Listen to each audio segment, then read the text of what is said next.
Good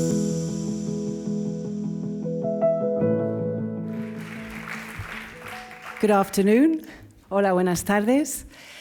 Bueno, en primer lugar, quiero expresar el agradecimiento del British Council, al INAEM, al Institut Valencià de Cultura y a todas las entidades organizadoras de estas jornadas por la invitación de volver a sumarnos a esta nueva edición. Lo cierto es que la relación entre el British Council y las jornadas se remonta a su primera edición. Y a lo largo de estos años hemos trabajado juntos en muchas ocasiones para poder traer a este foro a algunos de los más destacados profesionales británicos del campo del arte inclusivo, que han venido a participar en estas jornadas para compartir sus experiencias y aprender de las vuestras. Para los que no nos conocéis, el British Council es la organización internacional del Reino Unido para las relaciones culturales y las oportunidades educativas. Concretamente, en el campo de las artes, nuestro compromiso es fomentar el intercambio cultural entre el Reino Unido y el resto del mundo. Creemos firmemente en la necesidad de apoyar la organización de proyectos transformadores e inclusivos que incentiven la creación y el intercambio de ideas y que establezcan puentes de colaboración entre artistas y audiencias. Porque yo creo que todos trabajamos con la convicción de que las artes solo alcanzarán su máximo potencial creativo cuando sean verdaderamente inclusivas y plenamente accesibles para todas las personas, tanto del ámbito artístico como del público. Mientras que llegue ese día, es un placer presentaros ahora a una de las iniciativas británicas que más ha hecho para dar una plataforma a los músicos con discapacidad que se siguen encontrando con muchas barreras a la hora de desarrollar una carrera profesional. Paraorchestra es una referencia no solo en el Reino Unido, sino diría yo que en todo el mundo, y es un ejemplo de cómo con mucho esfuerzo y trabajo una orquesta profesional inclusiva puede tener una presencia de grandísimo peso, tanto artístico como social, en el tejido cultural. Pero desde luego no es todo un camino de rosas y de hecho el reto de conseguir y mantener el respaldo económico necesario para garantizar su existencia es la razón por la que os quiero trasladar las disculpas de Jonathan Harper, el director ejecutivo de la orquesta, que como habréis visto en el programa estaba previsto que hoy estuviera con nosotros. Jonathan se ha visto obligado a quedarse en Bristol debido a unos cambios inesperados relacionados con la concesión de las subvenciones para organizaciones culturales que otorga ahora mismo el Arts Council de Inglaterra para los años 23 a 26. Pero Jonathan nos ha dejado en muy buenas manos y es un placer presentaros ahora a Lloyd Coleman, es el director musical asociado de la orquesta, que ahora nos va a hablar de su historia personal y del camino de Paraorchestra desde su incepción hasta hoy en día. Muchas gracias.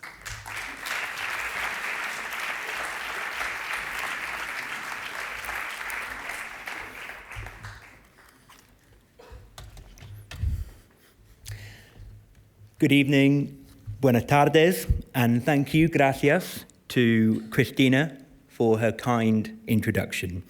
It is a great honour to be speaking with you all this evening. This is my first ever visit to the beautiful city of València, and today I've already enjoyed meeting so many of you here at conference, learning more about the disability arts and cultural landscape here in Spain. And I'm also looking forward to making many more new connections and friends and colleagues in the days ahead. And as has already been alluded to by Cristina, it was supposed to be my colleague Jonathan Harper, the CEO of Paraorchestra, standing here tonight and delivering this keynote address. But as you may have heard, in recent weeks, the UK has had just a spot of political turbulence in our national politics. I'm sorry. These unpredictable events in British government have had a knock-on effect across many parts of public life in the UK, including the arts and including my organisation, the Paraorchestra.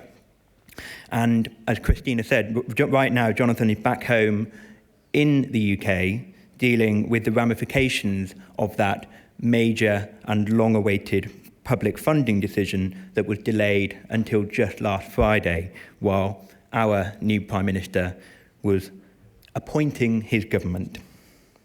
Trust me, I think Jonathan would rather be here in warm and sunny València instead of cold and rainy Bristol.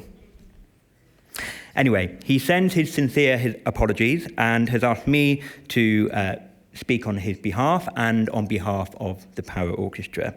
My talk tonight will cover many of the same points that Jonathan would have done.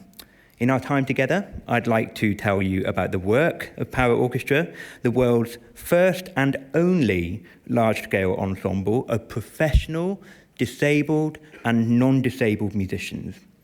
I want to tell you about how we are seeking to reinvent the whole idea of what an orchestra is in the 21st century. I'd like to unpick some of the barriers faced by our deaf and disabled musicians and tell you more about the work we do at Paraorchestra to remove as many of these barriers as we can through positive action. I'll also place the work we do into a wider context, both the good and the ugly, to champion those joining us on this journey to drive social change through music making and creativity, while asking why certain parts of our arts sector in the UK remain so resistant or perhaps so unable to change. The Paraorchestra and I don't lay claim to having all of the answers to all the world's problems. That would obviously be ridiculous.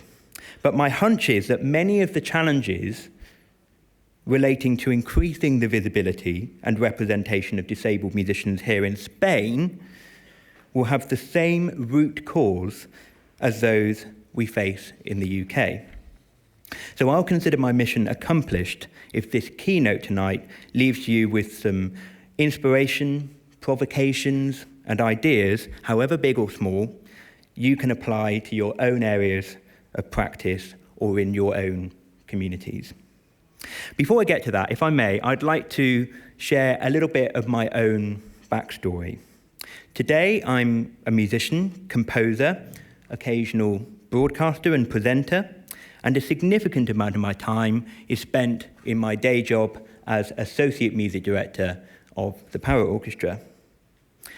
I also identify as disabled. I am visually impaired and partially deaf. My reduced vision is caused by a condition known as nystagmus, an involuntary wobble in both eyes that means small prints or objects or people further away appear slightly out of focus or foggy to me. You may also have noticed I have very pale skin caused by albinism, to use its medical term, and that is also linked to my sight loss. When I'm out and about, walking down the street, I need to take care not to overexpose to bright sunlight without having plenty of factor 50 sun cream on, particularly here in València. Not so much a problem in the UK. My hearing loss was caused by a severe bout of meningitis when I was a couple of months old. And although this meningitis caused moderate to severe hearing loss from around the same age, a couple of months old, in both ears, it wasn't until I was starting primary school, aged 5, that it was formally diagnosed by my family doctor. This meant there was a delay in my speech development as a young child. Despite this, my parents will tell you that I often sang nursery rhymes as a toddler, perfectly in tune, but without any words, as I struggled to pick out the exact form of these words without the use of hearing aids. When I got my first pair of hearing aids, aged 5, from our National Health Service in the UK, I started catching up with my language development through speech therapy, and if my beloved parents were here tonight, they'd probably tell you I've not shut up since. I've come to realise in later years my reduced vision and hearing made me quite insular and quite shy of mixing with my classmates. But I remember I always had a secret passion. And one clue for that secret passion was lying there in those perfectly sung nursery rhymes without words I was telling you about.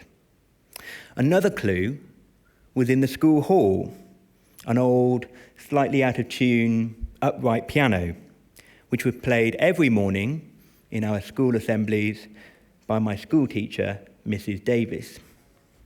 I was transfixed as a 4 or 5-year-old by the way Mrs. Davis played this piano, the way she pressed the keys down in different combinations to make various harmonies and melodies, the way her right foot would lift up and down on the pedal at the base of the instrument.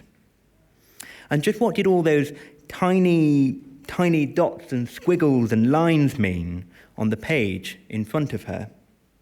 Which dot on which of the 5 lines corresponded to each of the 88 black and white keys on the piano?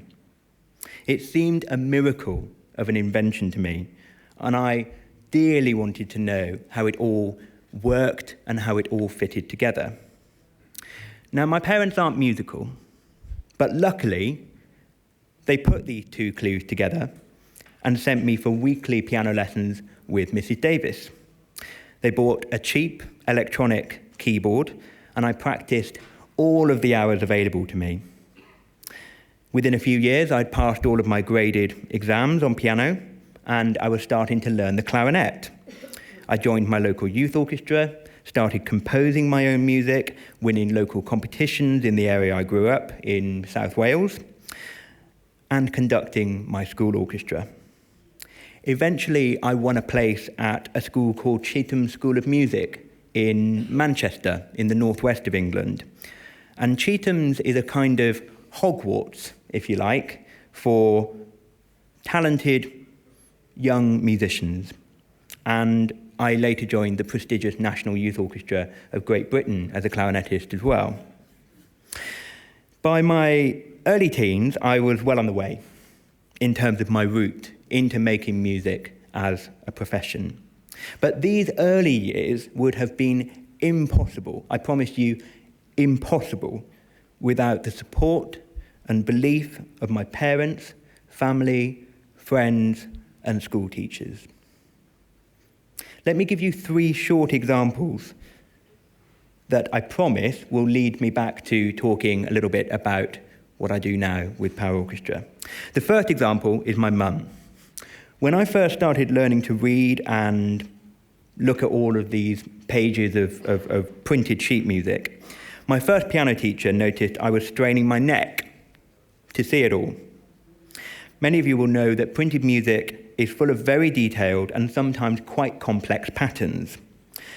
My mum had access to a photocopier through her place of work in a primary school, and she used to take these books of music I was learning into her school on a Monday morning to enlarge it using that photocopier in between her lessons.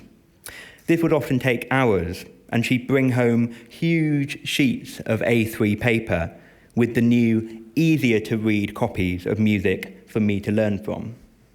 The second example is my clarinet teacher in Manchester, a wonderful woman called Jo Patton. From my very first lesson with Jo, which I remember well, she sought to unlock a new way for me to experience sound. If you think about it, the clarinet, or any woodwind instrument for that matter, is a physical column of air that vibrates at different frequencies when you play different notes. And Jo understood immediately she needed to not ignore or work against or work in spite of my hearing impairment, but instead she wanted to kind of lean into it, embrace it, and find other ways of showing me how to produce a good sound on the clarinet. To this day, my own style of playing the clarinet, or feeling sound, is quite literally that, feeling sound underneath my fingers, and I have Joe to thank for that. And the third example was in my local youth orchestra. Some of you will know that the clarinet section of a conventional symphony orchestra sits quite far back from the conductor, behind the strings, behind the flutes and the oboes, next to the bassoons, and in front of those sometimes quite noisy brass and percussion instruments. When I was young, I didn't have the confidence to ask a conductor to repeat themselves if I'd misheard their instruction. So often I'd struggle through an entire rehearsal praying I hadn't misheard, let's go from letter B instead of let's go from letter C. Eventually, my clarinet teacher recommended we placed a radio aid, a kind of electronic listening device I used at school that would wirelessly transmit the information back to my hearing aids in front of the conductor. This immediately made it easier for me to hear in rehearsals and didn't bother anyone else in the slightest. A small but simple physical adjustment gave me assurance and confidence, knowing I was playing quite literally on the same level playing field as all my friends. So I wanted to spend some time telling you about my own background and my own story, as in an ideal world, I hope we'd all agree that this is the way things should be for everyone. We in this room know that any form of success requires enlightened, encouraging mentors and support networks who embrace difference and individuality and make adjustments to allow people to flourish in their chosen field in their own way. The three examples I just gave from my early career might be termed as sensible, person-centered adjustments. Listen to what's needed, be open to adjusting the physical environment to fit the individual, and this concept is something that we passionately believe in at Paraorchestra, as you'll hear a little bit later on. But sadly, it's clear that not all of my colleagues have had the same smooth pathway into the music profession as I did. Instead, I think it's a tragedy there are so many potential or prospective deaf and disabled musician colleagues who have been turned away, sometimes inadvertently, sometimes deliberately, from a career in music on account of their disability. The reasons for this are complex and manifold, and I'll explore some of these reasons later on as promised. But a set of statistics from the UK underline the depressing state of affairs in the sector of my home country, and I'm going to show them to you now.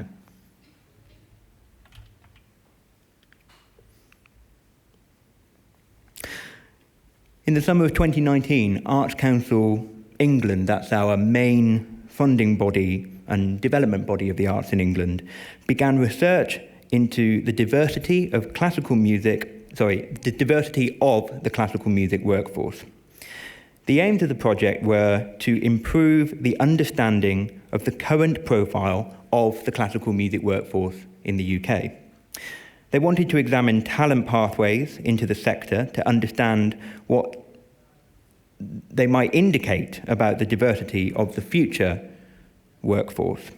And they wanted to explore and learn where there might be support for collective action to increase diversity and inclusion in the workforce and in the talent pipeline.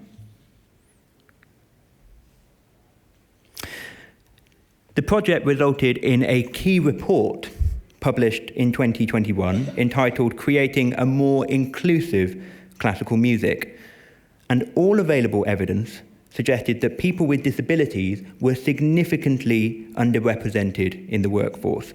As you can see here, less than 2% of the workforce in the subsidised or BBC orchestras in the UK identified as having a disability or a long-term health condition. 2%. This is a long way below the 19%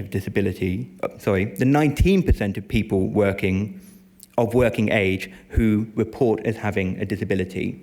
So 19% population of working age who have a disability, 2% of the orchestral workforce identifying as having a disability or long-term health condition. And available data in the sector is also incredibly poor generally. Orchestras who provide this data to Arts Council England reported that they did not even know about the disability status of 75% of their own artistic workforce. And perhaps most worrying, for me at least, is this quotation from the report, which reads as follows: "With the notable exception of the Paraorchestra and Chineke ensembles, there is limited evidence of any initiatives which affect change in the diversity of the workforce in classical music." Chineke, by the way, is another organisation in the UK founded to increase the representation of black and minority ethnic musicians. And while Chineke and Paraorchestra are both now widely seen as sector leaders, I believe it's imperative on all orchestras to address the significant shortfall as evidenced in the statistics I just showed you. But that's a story for later on. So now you know a little bit about me, and you know about the backdrop that we're dealing with in the cultural sector in the UK. Let me move on to talk about the main event tonight, and that is, of course, the Paraorchestra itself. First off, we are an orchestra like no other. We create ambitious, radical orchestral experiences that are performed in the UK and internationally for a diverse range of audiences. Crucially, our ensemble of professional musicians it prioritises the integration of professional disabled musicians with non-disabled musicians. This is not an education project where we use music as some kind of therapy for disabled people. Our ethos is to drive change through presenting excellence and inclusivity on the biggest and best stages in the world. I first heard of the idea in 2011 when I was living in London and studying composition at the Royal Academy of Music. One day, an email dropped into my inbox from a friend of mine outlining an opportunity for musicians who identified as disabled to join a new project being set up by Charles Hazelwood. I already knew of Charles. He's an artist, a conductor, composer of great renown in the UK, and I was curious to find out more. This is an image of Charles. Charles is the gentleman stood in the centre of the orchestra there on the conductor's podium. I went to meet Charles and was immediately impressed by his ambition and excitement about an idea he had at that point in time, and at that point in time he was calling it the British Paraorchestra. The following year, 2012, the Olympic and Paralympic Games were coming to London, and he wanted to seize this opportunity and seize this important national moment when the eyes of the world were on London to set up a new ensemble that would begin to address the chronic underrepresentation of disabled musicians in orchestras the world over. You may ask, why or how had Charles come to look and care so deeply about this issue of inequality? Well, his daughter Eliza has cerebral palsy, and as Eliza was growing up, Charles looked out in his professional life at each and every one of the orchestras he was conducting and realised to his dismay that he didn't ever see anybody with a disability performing. There was a distinct lack of diversity in the ranks, and he began to question why this was. Inspired by the work of the Paralympics to break down preconceived notions of what disabled athletes could achieve, Charles seized the opportunity, scoured the country for disabled musicians, and launched the Paraorchestra on one of the biggest stages he could find. That was the Paralympics closing ceremony. That extraordinary night 10 years ago, performing in collaboration with Coldplay, no less, will live long in my memory. In Greek, para means parallel, and that's how Charles viewed this ensemble from the start, a place where disabled musicians could play in parallel to anyone else. Although the group of 12 or so musicians who played at that closing ceremony were exclusively disabled, it was never a long-term ambition to create a ghetto or siloed ensemble of disabled musicians. Charles has often, and rightly in my view, described the language of music as the most universal one we have in existence. While Paralympic sport, by its definition, requires athletes to be separated into categories, music can transcend spoken language to unite people.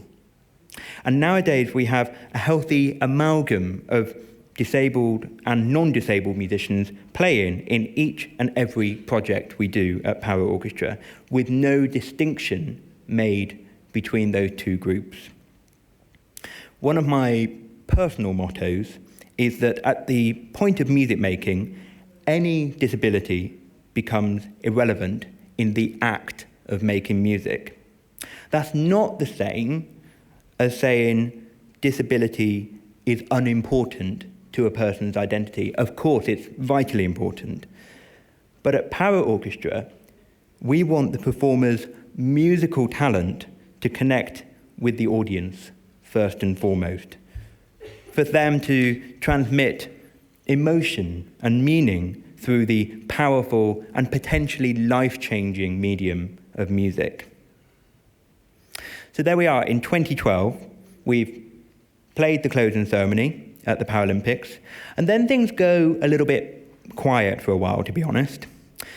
At Paraorchestra, we call this period between 2012 and 2015 the wilderness years, or Paraorchestra version 1.0.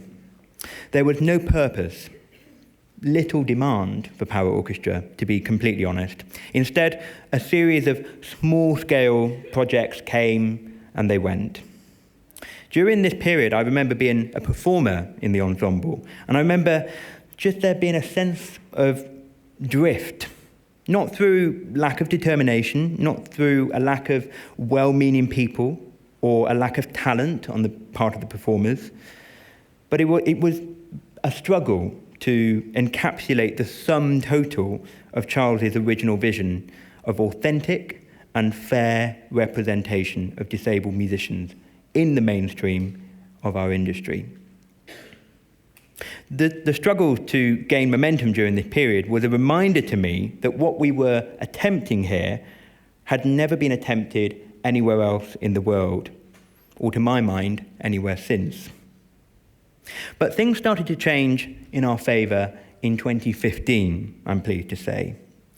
The funding body I mentioned earlier, Arts Council England, enabled the creation of a charity to run Paraorchestra.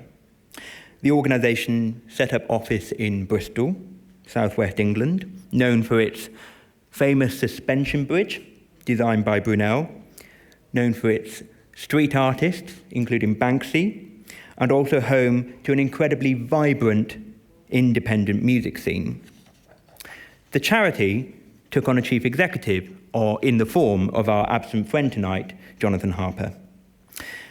The public investment from Arts Council England was vital in creating something that worked against market forces, that would allow us to create and promote from scratch, the original groundbreaking art using our ever-growing troops of musical talents. And from 2016 onwards, I guess you could say our Paraorchestra rocket ship was launched. This was Paraorchestra version 2.0, with the same ambition as version 1, but properly funded and supported by a fast-growing staff. I joined in the newly created role of Associate Music Director, and the projects grew from tiny projects to worldwide commissions and tours. In 2018, this new momentum was awarded with annual investment from our friends at the Arts Council, along with a number of other UK foundations. In 2019, the last full year before the pandemic temporarily halted our progress, the Paraorchestra performed 30 times to just over 30,000 people in concert halls, at outdoor festivals, in theatres, even in a tent on a beach. I'm now going to take a short break from talking, and I'd like to play to you a short film. In it is featured Charles Hazelwood himself, our founder, Hannah Peel, a musician and collaborator of ours I'd like to talk about a little bit later on in this speech, and also Tokes Dada, the head of classical music at the South Bank Centre in London. And the South Bank Centre is one of our key partner venues who champions and promotes the work of Paraorchestra today. So if we could play this 5-6 minute film, please, that would be great.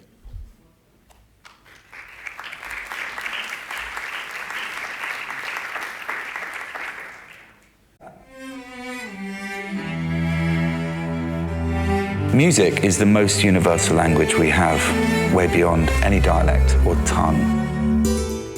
Pretty much every person on the planet engages with music on a daily basis. It means so much to all of us. So the orchestra, which is the largest embodiment of music making, can absolutely reflect that universality. It can include everyone, and it can be for everyone.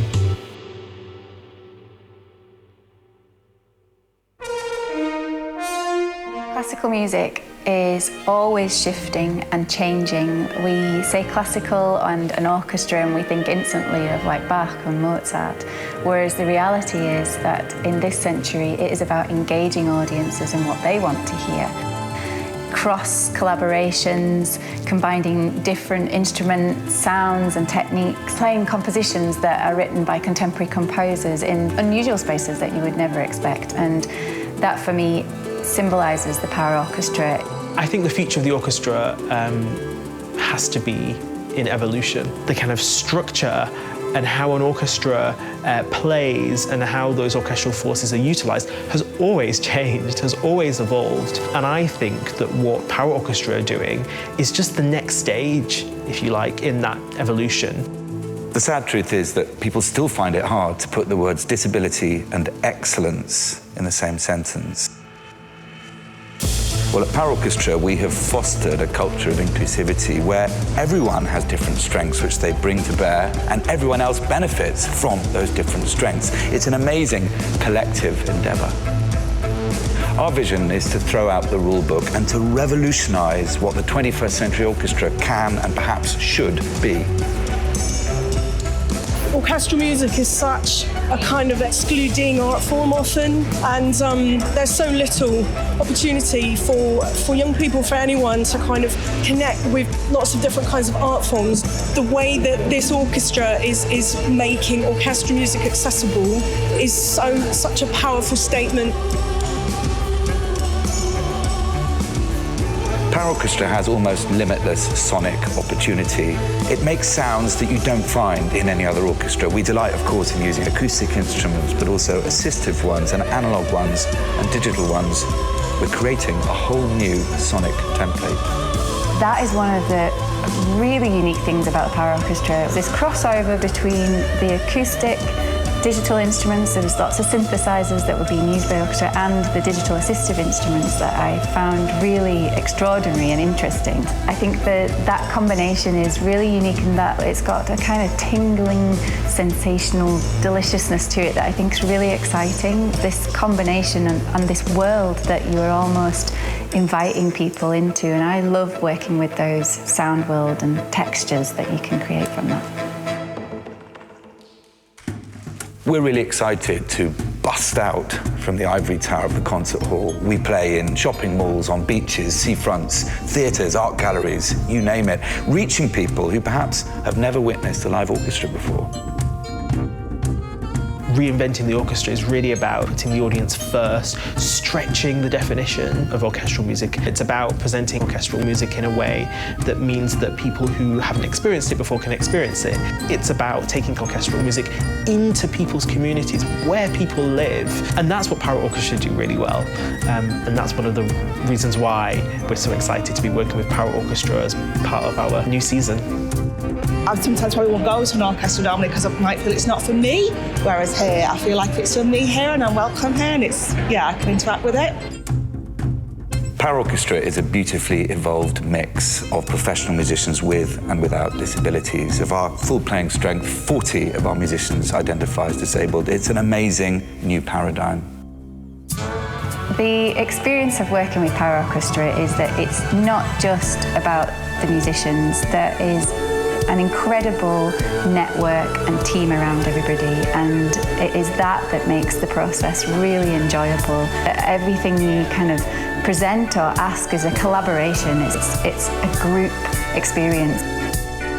We're so proud to work across many art forms. We're equally proud to collaborate with many different types of artists, filmmakers, sculptors, conceptual artists, speaking to the most diverse audience possible.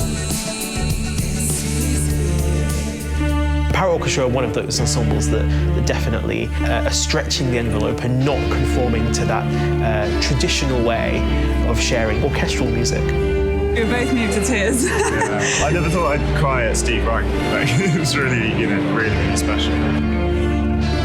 There's a wonderful, unique sound that's within Paraorchestra. It represents so much diversity that is true to the music, yet is engaging people that may not have engaged with a classical orchestra in that sense. I'm very proud that I've brought my 3 children here today to experience an orchestra. I think you've done a really important thing here today for like music accessibility. The future is in, finding creative and new ways of utilising this incredible body of musicians to take orchestral music to different people. And I think ensembles such as Paraorchestra are at the forefront of that evolution. Paraorchestra is a gloriously inclusive ensemble. It is for everyone and can include everyone. I genuinely believe that Paraorchestra is reinventing the orchestra for the 21st century.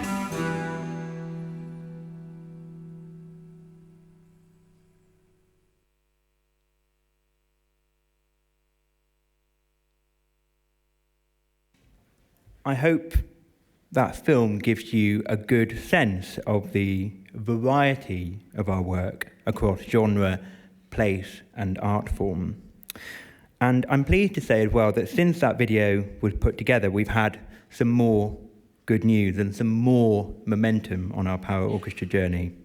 That public funding decision that was mentioned at the start by Cristina and myself, the one that means Jonathan is back home tonight and I'm with you here. I'm pleased to say it was a significant and huge vote in our confidence by the Arts Council. From next April, Paraorchestra will have its grant quadrupled to just shy of £1 million a year for the next 3 years. We are absolutely thrilled to have been recognised as national leaders in this area, and this injection of additional funding allows us to go further and faster in creating opportunities for disabled musicians. I'd like to expand, if I may, a little bit more now on 1 or 2 of our projects, giving you a flavour of how they were put together and how the artists we work with are integral to that process. The first of these is The Nature of Why, an immersive theatre piece we presented at Bristol's Old Vic Theatre in May 2018. It was supported by our friends at Unlimited, the respected arts commissioning body presenting and promoting the work of deaf and disabled artists in the UK and internationally. And I know that Unlimited have a presence here at a conference in València. I think they're doing a roundtable talk tomorrow. The Nature of Why was choreographed by Caroline Bowditch, the Australian artist and activist who herself identifies as disabled. And Caroline at the time was based in the UK. She's a real force of nature, is Caroline, and was the perfect directing partner for Charles Hazelwood, who also co-directed the show. The process of making this truly unique work was a key turning point for Paraorchestra. The score was written by Will Gregory, the well-known composer and music producer, also one half of the indie pop duo Goldfrapp. Both the music and the movement in the show were developed over a series of R&Ds, research and development periods. This allowed Will to write a fantastic and dynamic score, specially made for the talents of the Paraorchestra, including strings, 2 sopranos, winds, keyboards, electric guitar, and a whole battery of percussion instruments. When Will first arrived in the rehearsal room, he brought with him a sense of, or a series of broad sketches, but virtually nothing was written down on paper. Instead, he worked with the musicians one-to-one, understanding their strengths and what they could offer the material in return. And this kind of iterative dialogue between lead artist and performer is now entirely typical of how we make work. And let me stress, it's very different to how composers and orchestras normally work. I've actually experienced it myself as a composer working with some other groups. You spend literally months toiling away in a dark room somewhere, writing for musicians, many of whom you may never even meet if you're meeting or if you're writing for a large orchestra or opera house, before submitting your score to the orchestra's central administrative office. The parts are then distributed to the musicians on your behalf, and several months later, you might get a couple of hours maybe, if you're lucky, to observe a rehearsal of your music. The piece is then performed in public once, maybe twice, again, if you're lucky, and this, more often than not, is then disappeared back into obscurity. This kind of model is completely wasteful, in my view, and I now much prefer the theatre-based model we have adopted since The Nature of Why at Paraorchestra. Caroline also worked with the musicians to understand how they could best move. Several of them in this show are are visually impaired and blind, and our horn player, Guy, is a wheelchair user, pictured here. Working with a team of professional dancers, Caroline engendered a wonderful sense of trust between dancer and musician, where the person's individual physicality could be taken into account. This led to some wonderful moments, including this image displayed here, which shows Guy playing a solo while dancer Marta supports him as he leans backwards. Another groundbreaking element of the show was the relationship between performer and audience. Caroline and Charles quickly realised this was a piece that needed to happen with audiences at the heart of the action. There is no fourth wall between performer and audience in The Nature of Why. No raked seating far away from the stage. Instead, audiences are led into an open space which becomes as much theirs as it is ours as performers. Over an hour, they experience music, speech, and movement all around them, and many find it a profoundly moving yet joyful experience. The show is accessible with audio description and sign language embedded into the piece. It is flexible and can be performed on a concert hall platform, theatre stage, black box space, in an opera house, or even in a large festival tent. And the show has been performed all across the UK to date, and also at Perth Festival in Australia. The next show I'd like to share with you briefly is The Anatomy of the Orchestra. This too has been performed in a number of settings, most often in large open foyers of concert halls and art galleries. This idea came from Charles's desire to democratise access to the orchestra. He credits his whole career in music to a profound experience he had as a child, being invited onto a stage to sit amongst an orchestra while they were performing. This privilege of being able to see, hear, feel, even smell the musicians and their instruments at close quarters left a real impression on Charles, and the Anatomy Project allows audiences of all ages, backgrounds, cultures, and of course, disabilities to access the beating heart of the orchestra.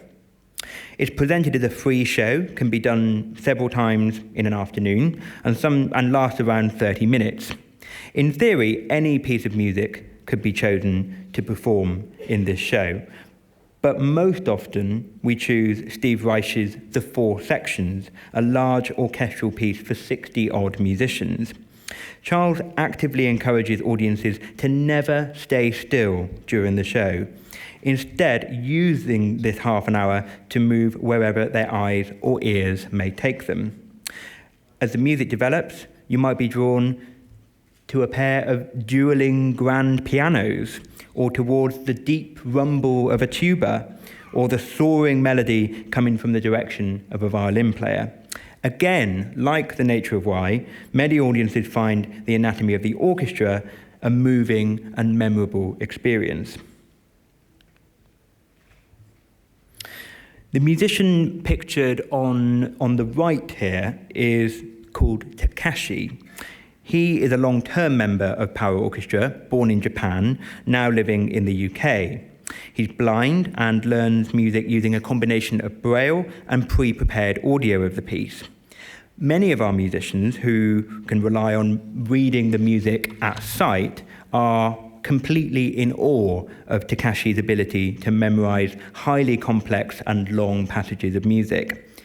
Takashi tells me it can sometimes take weeks to learn properly, though I expect for me and for many other musicians, it would take several years to even get close to learning the same music as he does.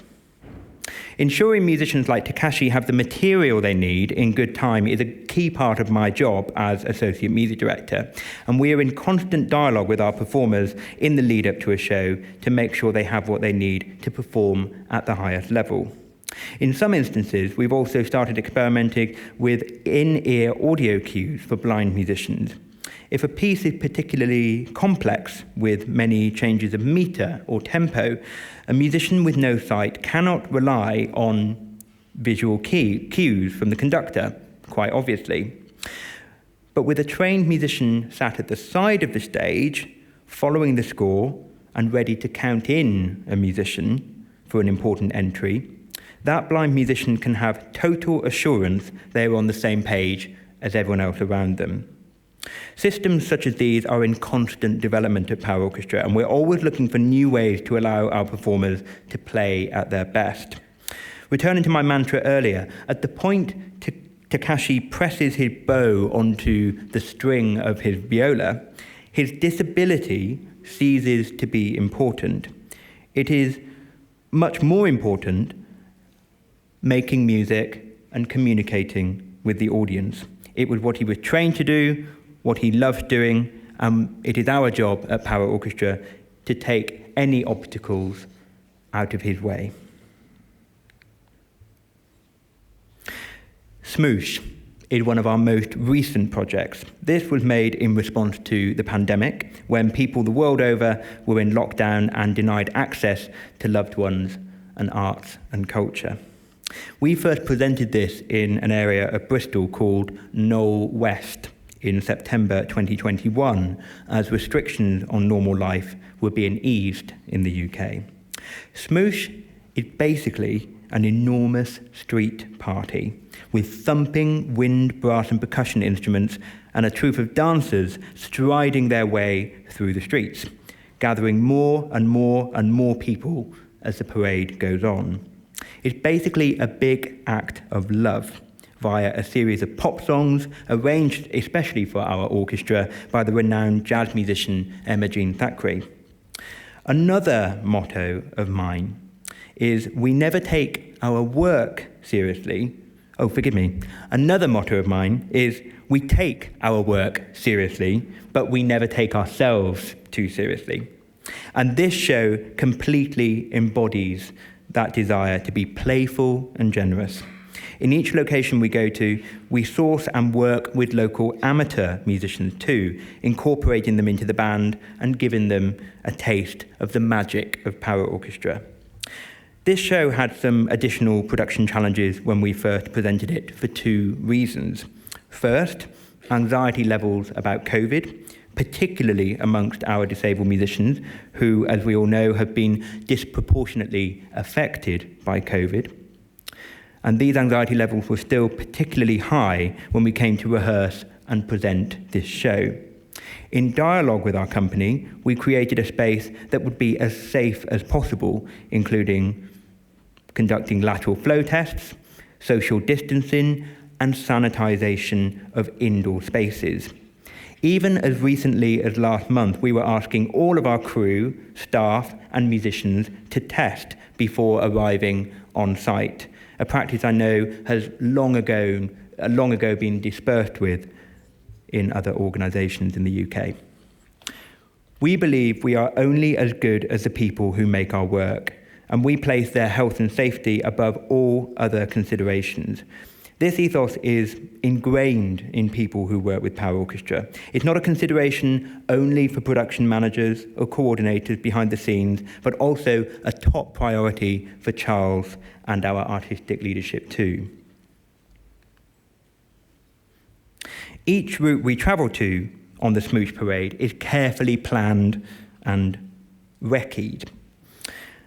Oliver, pictured here, had advanced conversations with our team about where the route would go, any particularly tricky curbs or potholes or hills were identified and worked around in collaboration with our choreographers, Tommy and Beth. My point here, telling you all this, is that art and the practical considerations of putting on a show, especially when involving disabled performers, don't need to be in conflict with each other.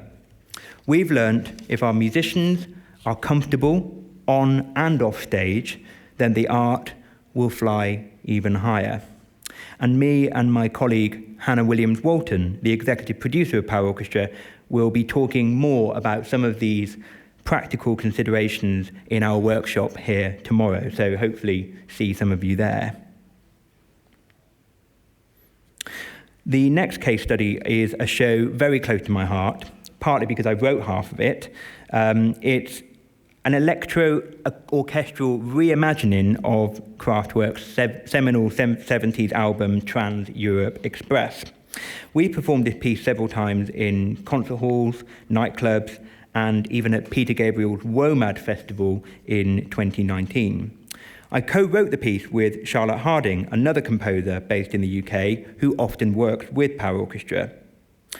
I'm going to take another short break from talking in a moment to show you a trailer of this show. It encapsulates the modern, explosive energy of our band at a show in our home city of Bristol. And I think this is a great example of how we work with musicians who make music using assistive technology and electronic instruments.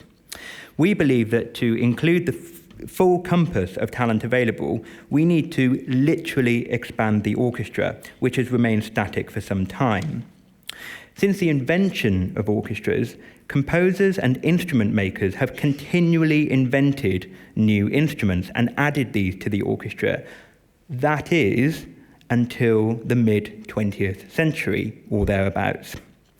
Ever since, with a few occasional exceptions, symphony orchestras have remained preserved in a kind of aspic, playing the same repertoire by the same composers for the same instruments and players. I expect the original members of Kraftwerk, as key pioneers in electronic music, would approve of our lineup of instruments in Kraftwerk rework, including a vocoder, electro harp, Headspace, that's the instrument pictured on the screen here, controlled only by a person's eye movement. 3 banks of synthesizers, electronic drum kit, samplers, and every single person playing an acoustic instrument close mic'd and fed into a mixing desk where every sound source is manipulated, crushed, filtered, and looped. And you get a little bit of a sense of what all of that sounds like in this short trailer I'm going to show you now.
The final case study I'd like to touch on in brief is a project called The Unfolding, composed by Hannah Peel, who you saw in the video earlier.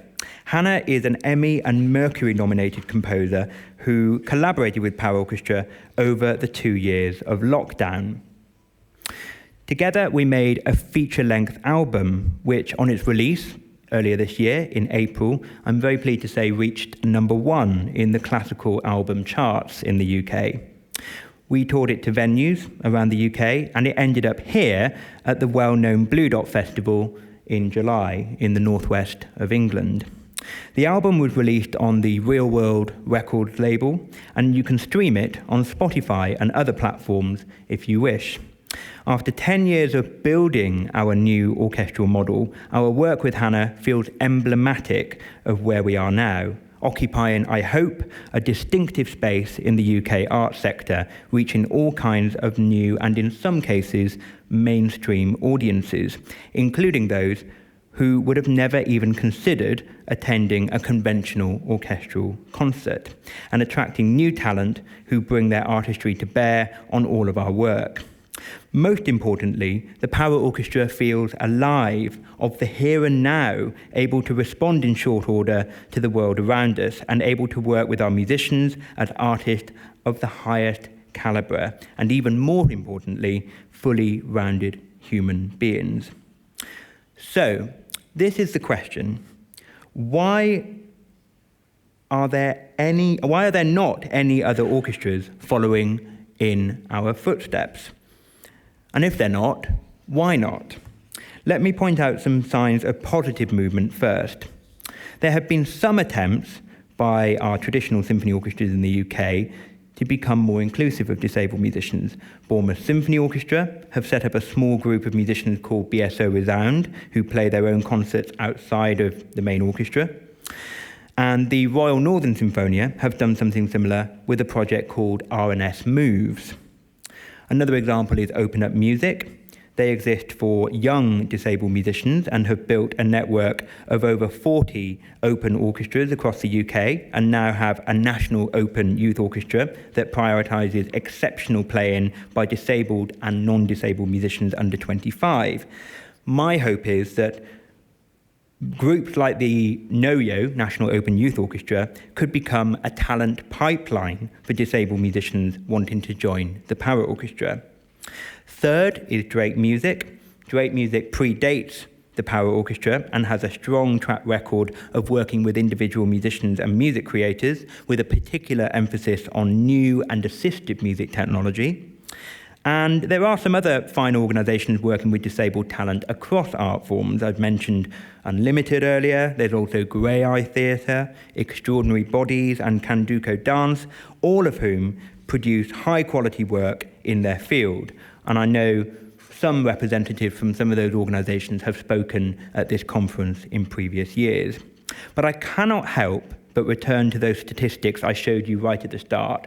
2% of our orchestral workforce identifying as disabled. Orchestras are a little bit like oil tankers, huge vessels of 80-plus musicians in many cases, many of them on salaried contracts, with decades or centuries of history behind them.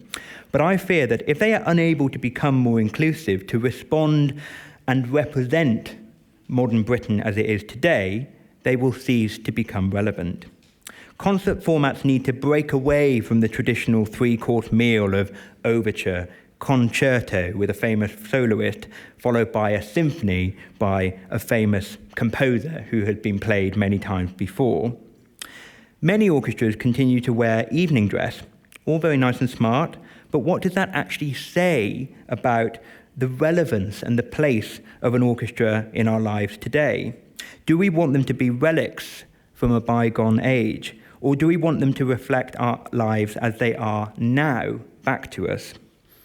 These are quite general points, not specific to disability, but let's consider our friend Guy, the horn player in The Nature of Why. When he tours with Paraorchestra, he can expect accommodation that had been vetted for a fully accessible bathroom, a parking space near to stage door so he can reach rehearsals in good order, and a fully accessible route to stage. Would he get the same care and provision from a symphony orchestra? Speaking honestly, I highly doubt it. Maybe for one or two concerts, but not week in, week out. There are still venues in the UK that require special ramps to be temporarily installed for wheelchair users to reach the stage. That can be a fundamental barrier to talented players like Guy. Or how about Takashi, the violist from the Anatomy of the Orchestra? Other orchestras' funding model rely heavily on playing huge volumes of music, some of it newly written or arranged, week in, week out. String players operate on a desk partner system with markings made in pencil directly onto the copy.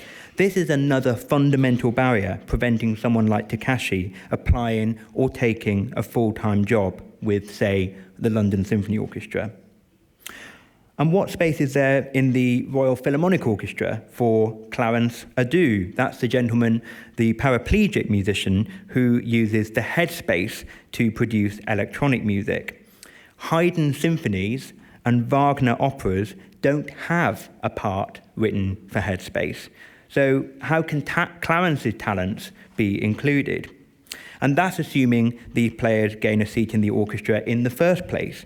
Auditions are highly competitive, and we have an arcane system of trialling new musicians, in some cases for many years, before offering them a full-time position. Where does that leave an autistic clarinetist having to decode subtle signals of human interaction in tea breaks or at the pub, all while stressed about whether they'll even be invited back the following week? Or how about the heavy touring demands in the UK? For instance, I know of an orchestra in the UK who recently did 10 dates across America in 12 days. How would a player with chronic fatigue deal with that? My point here is the modern symphony orchestra needs a fundamental redesign before it can become even remotely accessible to these musicians and countless more besides on a sustainable basis. In fact, I think I can put it even more strongly than that. The overall system I describe is ableist and will continue to be so until colleagues across the orchestra stop talking about the problem and start acting to address it. And might I add that this challenge will not be sufficiently addressed by putting on more relaxed concerts, relaxed being the shorthand in the UK for saying that this show is for disabled audiences only, in itself completely at odds with a view where society is equal to all. Is it a coincidence that many of the disabled musicians I can name who have made a career outside of music are soloists, singer-songwriters, or composers? Maybe it is, but I expect musicians like Dame Evelyn Glennie, the deaf percussionist who became the first woman in the world to sustain a solo career, or Andrea Bocelli, the Italian opera singer who I'm sure many of you know, Stevie Wonder, legendary funk and soul musician, or Felix Kleisner, the horn soloist who presses the valves of his horn using his left foot.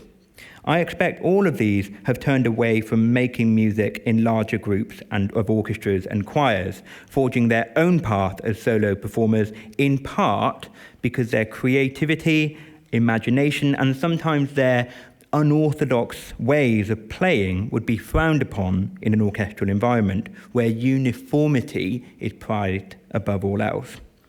So the path into our mainstream orchestras and opera houses is still littered with obstacles for disabled musicians. I hope that much has been made clear. But I am here also to celebrate and promote the work of the organisation closest to my heart, the Paraorchestra.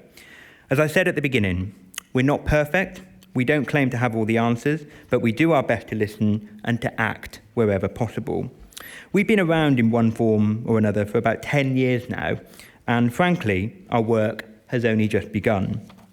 The Paralympic movement in sport has been going for over a century, so they have 90 years on us.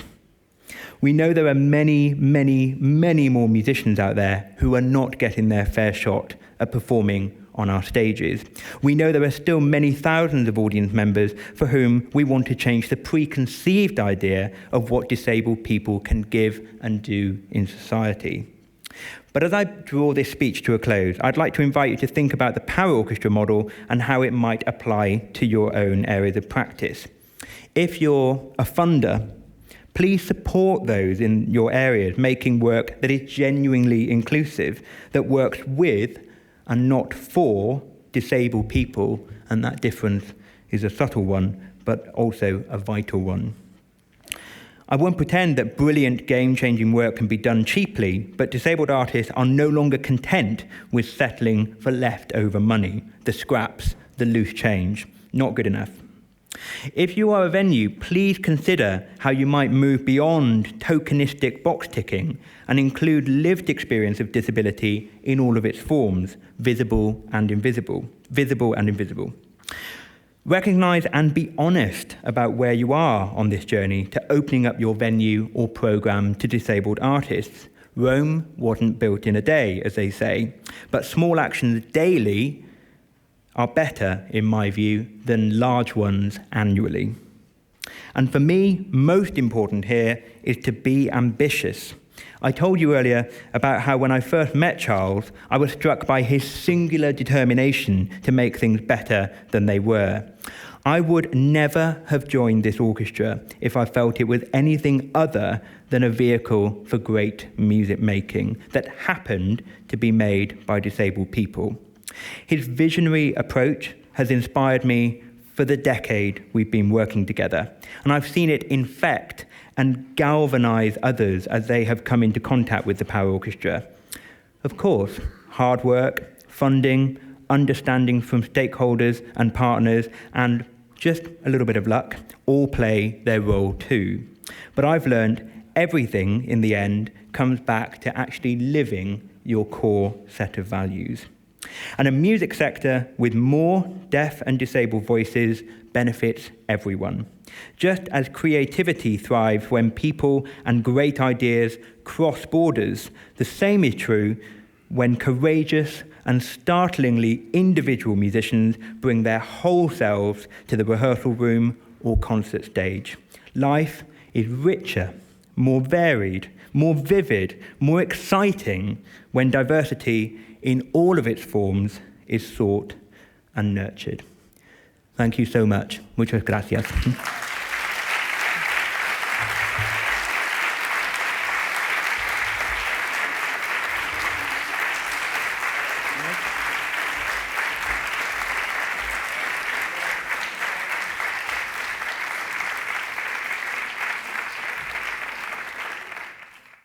Muchísimas gracias, Lloyd. Yo creo que nos has inspirado a todos y a todas esta tarde.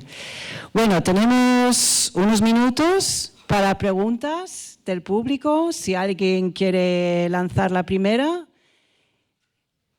Sí, ya tenemos una pregunta por ahí. Miquel. Bueno, buenas tardes. ¿Se oye bien? Buenas tardes. Sí. Soy Miquel Cañada y lo primero dar la enhorabuena a Lloyd por su proyecto, que me parece extraordinario. Lo conozco desde hace un par de años y, de hecho, en nuestro máster de mediación lo utilizamos como un ejemplo de proyecto inclusivo en la cultura como no hay otro que yo conozca. Mi pregunta es de orden práctico. Bueno, tengo cientos de preguntas, pero voy a hacer una de orden práctico. ¿Cómo funcionáis? ¿Tenéis un grupo de músicos fijo y luego contáis con otros músicos para diferentes proyectos? Estos músicos fijos que tenéis, ¿cómo los seleccionáis? O bien, al contrario, un músico que quiera formar parte de vuestra orquesta, ¿qué tiene que hacer para formar parte de la Paraorchestra? Nada más, de momento. Thank you for that. There are lots of ways in which we choose musicians for various projects that we do. It really depends on the project. I've shown you 5 or 6 projects tonight that we're particularly proud of, and all of them call for a huge range of musicians in style, in what they play, in how they play, in what they can give to that project. So really the simplest answer to your question is they are chosen for artistic merit. Based on that project and what that project that Charles or a lead artist has dreamt up and designed. And a big part of my role is to continually seek new musicians. We do a call out normally every 2 to 3 years at Paraorchestra for new musicians. So far those call outs have been for musicians in the UK and based and working in the UK.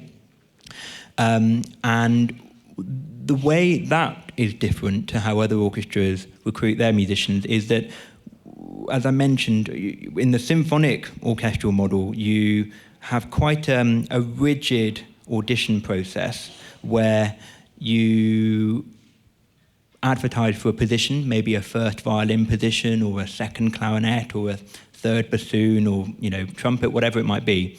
And you advertise for the position, you do your auditions, you whittle down the contenders or the applicants.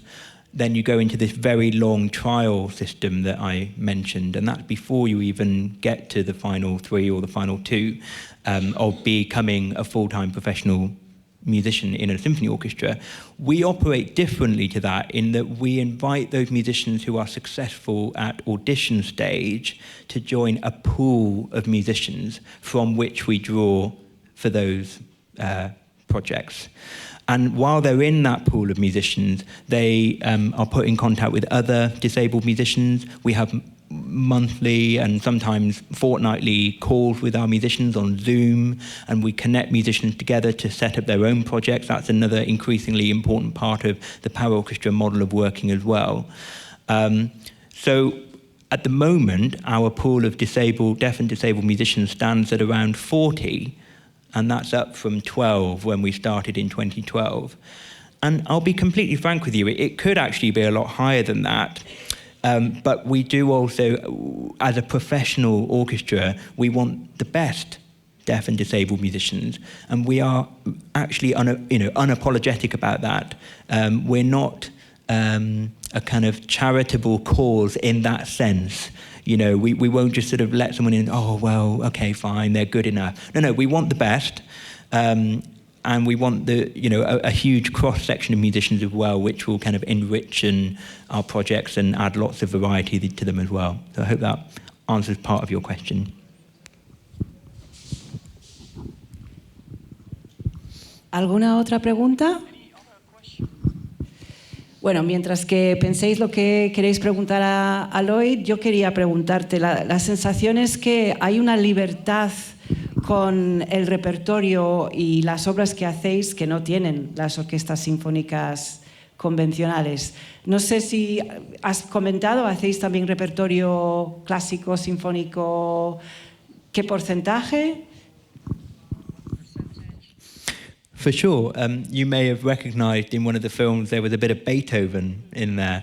And I think I know I sort of had a bit of a go at the symphony orchestras and stuff, and for them, you know, kind of doing a lot of repetitive stuff. But I want to be clear as well, I am a classically trained musician. You know, I started learning the piano, I learned the clarinet, I am a classically trained composer. And I love that music. I love Beethoven, Mozart, Stravinsky, Bartók, Sibelius, all of those great symphonic masters. My issue is when you, as an orchestra, return again and again and again and again and again to the same composers ad nauseum. And I think for me personally, it gets boring to do that.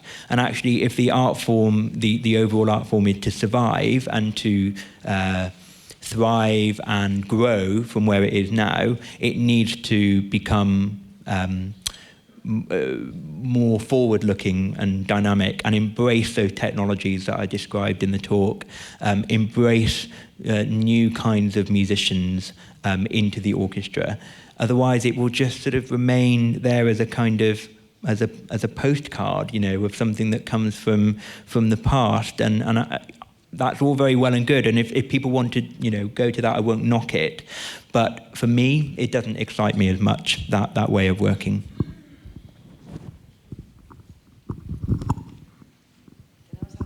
¿Tenemos alguna otra pregunta? Porque yo voy a seguir preguntando, si no queréis preguntar vosotros, ¿no? Sí, ahí tenemos otra. Bueno, muchas gracias, Lloyd. Ha sido muy interesante todo lo que nos has contado.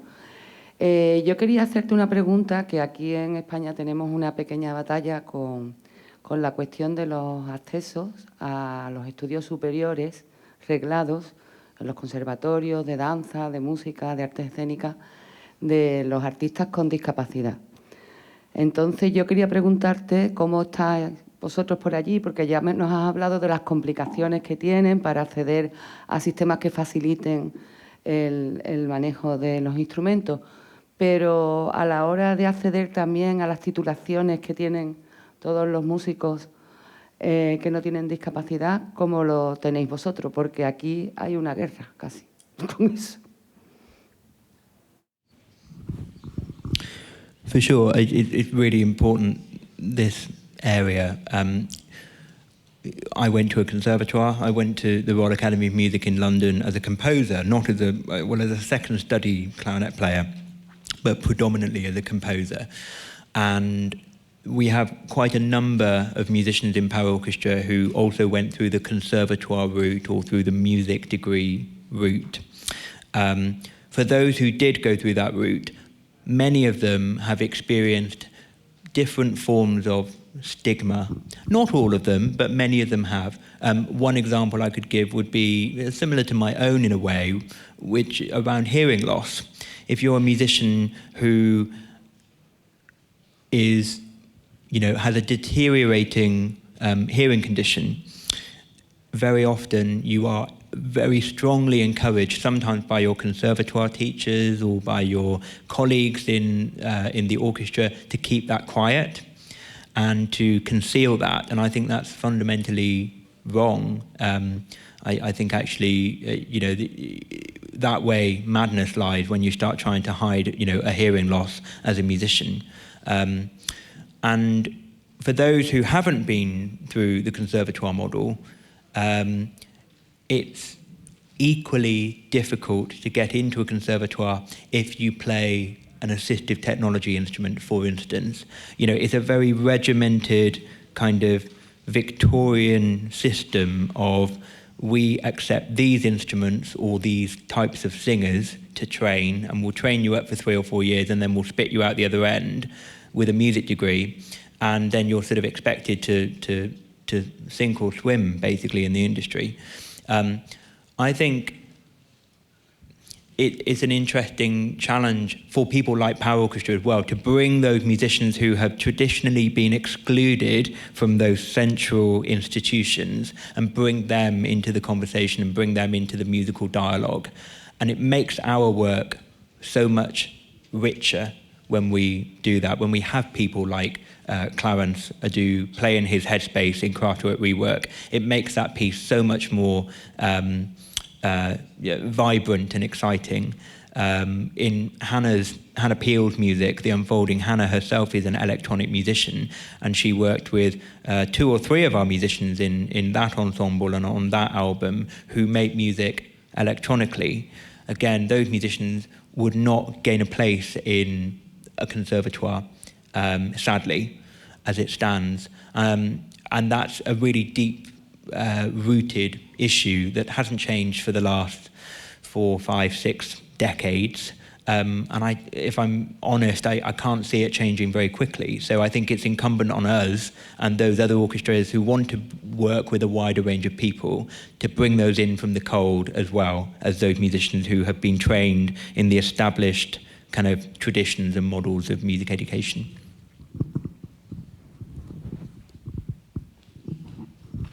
¿Alguna otra pregunta? Tengo 2 preguntas más. La primera tiene que ver con la ciudad donde está Paraorchestra, que sabes que te comenté antes, es una ciudad a la que quiero mucho, Bristol. ¿Cuál es la relación entre la orquesta y la ciudad? ¿La ciudad ha tenido que ver con cómo es la orquesta hoy en día? ¿Cómo es la relación? I think the relationship with Bristol is really important. We relocated there in 2015, 2016, when we got our first pot of Arts Council funding. We also, I didn't really touch on this in the talk, but we have a partnership with a concert hall in Bristol called the Bristol Beacon. And the Bristol Beacon at the moment is going through a huge renovation, and they are making their concert stage and their backstage and their front of house areas fully accessible. And I think that sort of relationship between Paraorchestra informs their work, and their work informs our work as well. While the concert hall has been closed, Bristol Beacon have been amazing in promoting some of our work in other venues in the city. So Kraftwerk Rework, the piece I co-wrote, that was presented in a famous nightclub called Motion, which is in Bristol, and that was co-presented by the Beacon. We also did Smoosh in Knoll West, and the Beacon teamed up with us with their learning and engagement department and helped us find those local amateur musicians to join with us on the parade. So that was another really important part of that partnership. And just, I think more widely, Bristol has a reputation, I think actually internationally now, for being quite alternative, with things like Banksy being there, the music scene, with people like Massive Attack and Portishead and Goldfrapp. These are all well-known groups that some of you may have heard of here in Spain as well, and you may know and love. Really vital groups that have their roots in Bristol. And I think it's slightly anti-establishment as well. We have a sort of reputation for pulling down statues from time to time and tearing things down and starting again. And I think that actually sort of sits alongside the work of Paraorchestra as well. That sort of desire to consider things anew, not take the sort of status quo for granted, to constantly reassess, is this the best, right, most inclusive, interesting way we can do things. I've lived in Bristol myself 4 or 5 years, and I definitely feel at home there. I love living there, and I'm very proud that the Paraorchestra is based there as well. A pesar de que llueve muchísimo, pero bueno, incluso más de la media del Reino Unido, ¿no? Pero bueno. Pues no sé si hay alguna última pregunta desde el público. Pues entonces yo quería terminar con una última pregunta. Bueno, estáis de enhorabuena porque la concesión de la ayuda del Arts Council ha sido mejor de lo que esperabais. ¿Qué planes de futuro tiene Paraorchestra? ¿A dónde vais? ¿Cuál es la siguiente fase? That's a really good question, because we only found out about the funding on Friday. So now we've actually got to do something with it. I think for us, it's more of the same. We have some plans for new work that we're going to start developing in January. So going through the whole process again of research and development, finding an artist to work with, or maybe finding a series of artists to work with, maybe some video artists or filmmakers or painters or poets. Or, we don't only constrict ourselves to musicians and people who make noise. So we'll start again with that process in the new year with two major projects that I can't say a lot about at the moment for obvious reasons, but we're really excited about that. And also really important to us is really ramping up the artist development side of our organisation, because a lot of the work that I've spoken about this evening have been those kind of projects and kind of key projects that we've done over the last, particularly the last 5 to 6 years, and that's taken a lot of collective creative energy from the organisation. But alongside that, we've been thinking about how can we create a programme that ensures that our musicians, particularly those who identify as deaf and disabled, can almost can upskill in their own areas as well, and not simply upskill, but actually create really exciting, vibrant work of their own. And become the kind of future leaders, because I've been doing this role 5 years myself. Charles has been the figurehead of the Paraorchestra for 10 years. We won't be around forever. Whichever way, however long we stay, that we will want there to be new leaders and crucially new leaders who are identified as deaf and disabled. Sort of at the figurehead of our organisation, I think is a really important thing to us, and all the way through our organisation. So lots of plans. Thank you for your kind remarks about the Arts Council. It definitely feels like after 10 years, it's a significant moment for us. It's a significant uplift in funding, and that maybe some of the tide is turning ever so slightly in our favour. In our direction, along with some other organisations as well. Unlimited being one, they're joining this portfolio of national organisations that are receiving funding. Grey Eye continue to be in the portfolio. Extraordinary Bodies continue to be in the portfolio. These organisations are now becoming more established and more rooted in kind of the arts culture of the UK.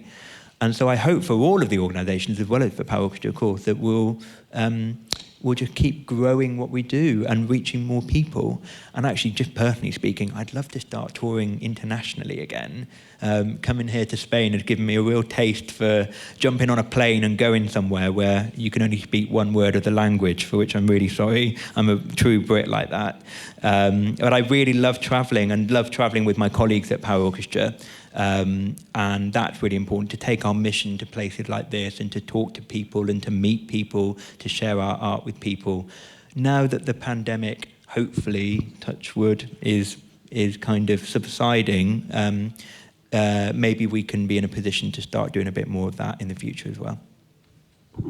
Qué bien, qué positivo, de verdad. Y queremos veros aquí, pero muy pronto. O sea, que ya sabéis que mañana, de hecho, Kat Sheridan y otra persona de Unlimited estarán aquí mañana por la mañana para hablar de su proyecto.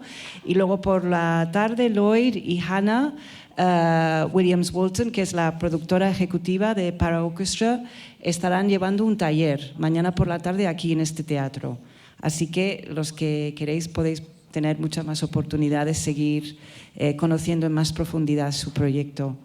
Pues nada, solo me resta decir muchísimas gracias por vuestra asistencia y atención. Muchísimas gracias, Lloyd, por contarnos este proyecto tan inspirador e emocionante. Ha sido un placer escucharte. Y hasta mañana. Gracias.